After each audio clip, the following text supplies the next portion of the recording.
Hello दोस्तों, आगे बढ़ते हैं हम अपनी सीरीज़ में जिसका नाम है complete Indian polity for UPSC and state PSC. यहाँ पर हम इंडियन पॉलिटी को कम्प्लीटली कवर कर रहे हैं। ये यूपीएससी और स्टेट पीएससी के एस्पिरेंट्स के लिए कोर्स है और इसमें हम प्रीलिम्स और मेंस दोनों का ही कवरेज करेंगे। तो प्लेलिस्ट में जाकर बाकी वीडियोस देखना ना भूलें, क्योंकि इससे आपकी पॉलिटी कम्प्लीटली कवर हो जाएगी। अभी हम कर रहे हैं constitutional development during British India और आज हम इसमें करेंगे इंडियन काउंसिल्स एक्ट 1861। तो वीडियो शुरू करने से पहले मैं बता देता हूँ कि अगर आपको वीडियो देखने के बाद इसके पीडीएफ नोट्स डाउनलोड करने हैं तो आप वेबसाइट विजिट कर सकते हैं www.dhamofupsc.com। यहाँ पर आप नोट्स पढ़ भी सकते हैं अपनी जीएस के, और इसके अलावा आप टॉपिक वाइज क्वेश्चंस इसको भी प्रैक्टिस कर सकते हैं।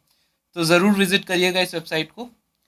Now we study Indian councils act of 1861। तो इसके बारे में हम जानते हैं कि 1861 का एक्ट क्या है। After 1857 revolt, British felt the need of cooperation of Indians in administration. So 3 acts were passed by British Parliament to promote this: 1861 Councils Act, 1892 Councils Act and Councils Act of 1909.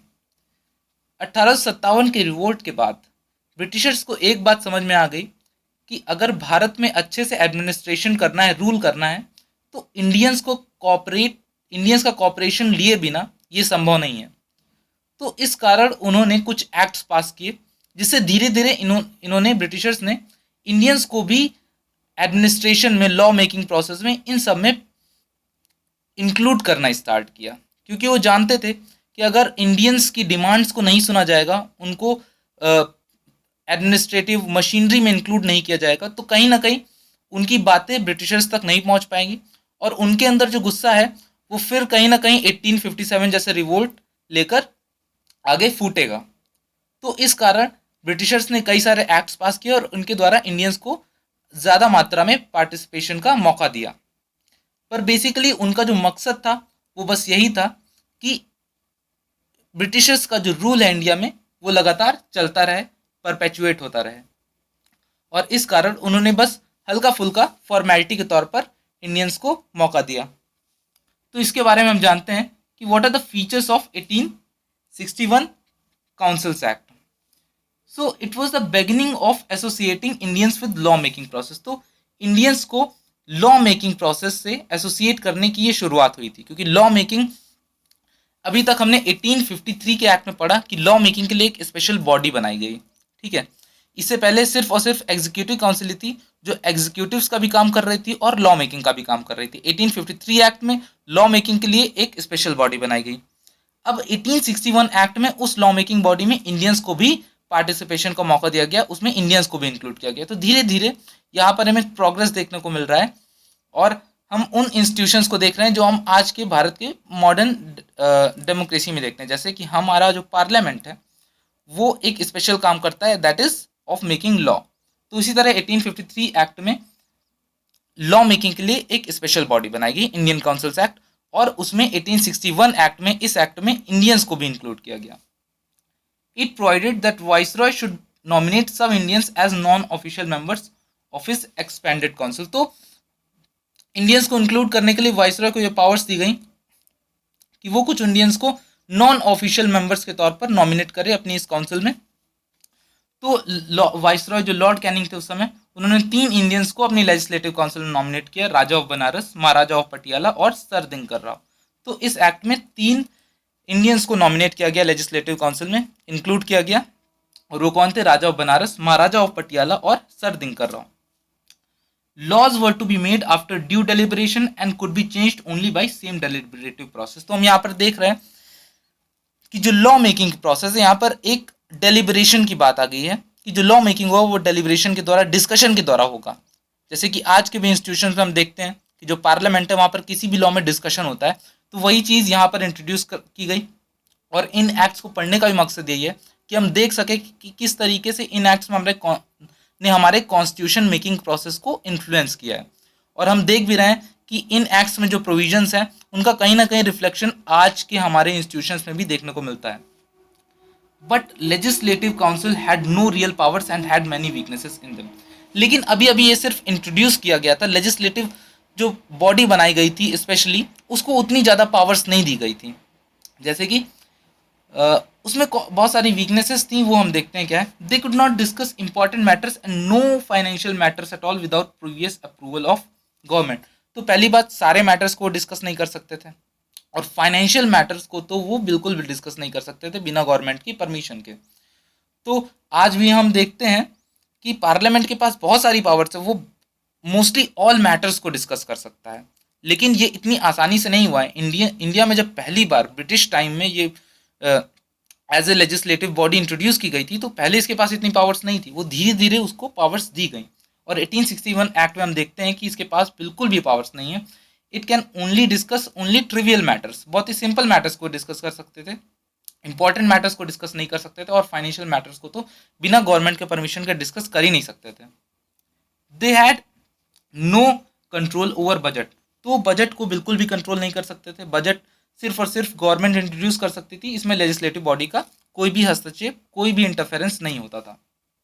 Neither they could discuss executive action, तो executive action, तो यहाँ पर हम देख सकते हैं कि India में इस समय पार्लियामेंट किस तरीके से एग्जीक्यूटिव को कंट्रोल करती है, बहुत सारे उसके पास इंस्ट्रूमेंट्स होते हैं, लेकिन यहाँ पर वो 1861 एक्ट में हम देखते हैं कि वो एग्जीक्यूटिव एक्शन को डिस्कस ही नहीं कर सकते हैं।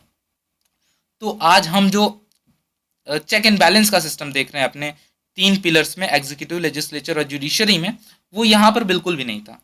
यहाँ पर तो लेजिस्लेटिव बॉडी जो है वो एग्जीक्यूटिव एक्शन को डिस्कस ही नहीं कर सकती। यहाँ पर हम सेपरेशन ऑफ पावर्स को देख रहे हैं।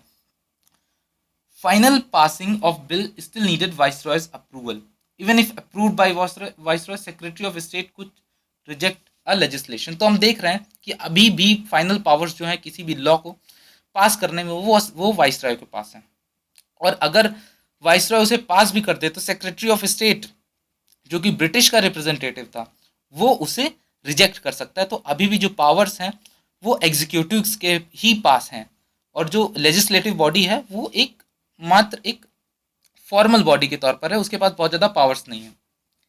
empowered viceroy to issue ordinances without concurrence of legislative council during an emergency. Such ordinances had life of 6 months. तो वाइसरॉय की पावर दी गई कि वो ऑर्डिनेंसेस इशू कर सके बिना लेजिस्लेटिव काउंसिल के कॉन्करेंस के, इमरजेंसी के दौरान। तो इमरजेंसी के दौरान वाइसरॉय के पावर्स दी गई कि वो लेजिस्लेटिव काउंसिल से बिना पूछे ऑर्डिनेंस इशू करके कोई भी लॉ पास कर सकता है, और उन ऑर्डिनेंस की लाइफ क्या थी, 6 मंथ्स। और आज भी हम देखते हैं कि ऑर्डिनेंस मेकिंग पावर जो है वो प्रेसिडेंट के पास है, और ये कई बार कंट्रोवर्सी में भी आई हैं, और ये बोला जाता है कि ऑर्डिनेंस मेकिंग पावर का मिसयूज हो रहा है to bypass the legislative process. तो इस पर अलग डिस्कशन हो सकता है, बट हम ये देखते हैं कि जो आज की हमारी प्रोसेसेस हैं, आज की हमारी जो इंस्टीट्यूशंस हैं, इंस्ट्रूमेंट्स हैं, वो इन एक्ट्स में भी हम कहीं ना कहीं देखते हैं।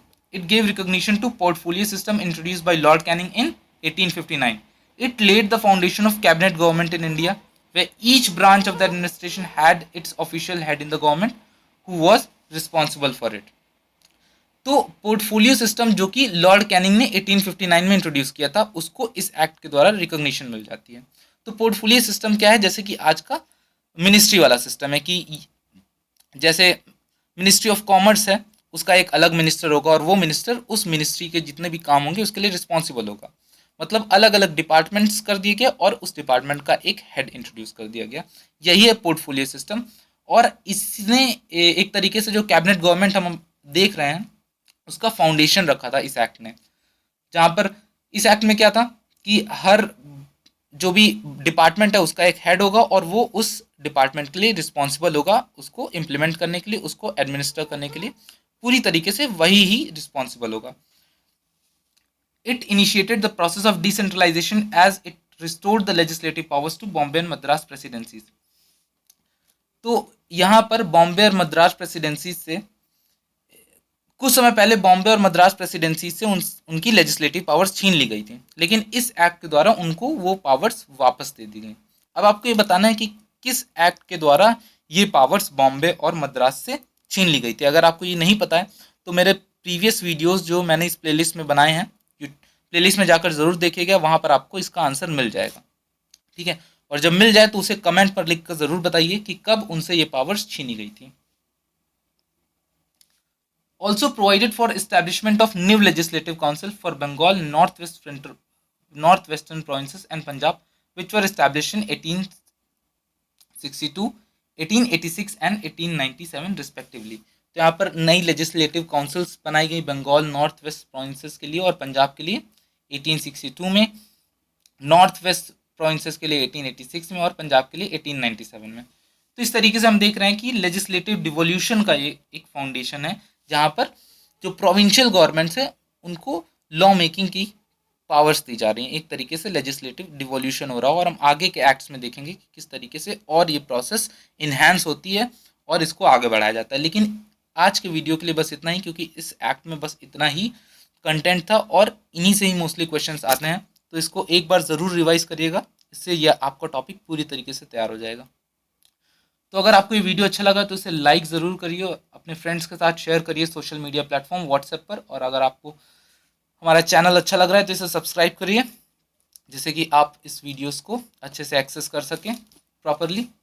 और अगर आपको हमारा एफर्ट अच्छा लग रहा है, क्योंकि हम आपको फ्री ऑफ कॉस्ट आपकी यूपीएससी प्रिपरेशन आगे बढ़ा रहे हैं और इसको लगातार आपका कोर्स कवर कराते जाएंगे, तो अगर आपको हमारा एफर्ट अच्छा लग रहा है तो आप हमें सपोर्ट कर सकते हैं। कोई भी नॉमिनल पेमेंट, जो भी छोटा मोटा पेमेंट आप कर सकते हैं यूपीआई के थ्रू, upsc-dhamma@UPI, upsc-dhamma@kotak आप ज़रूर करिए, ये हमारे लिए बहुत मोटिवेटिंग होगा।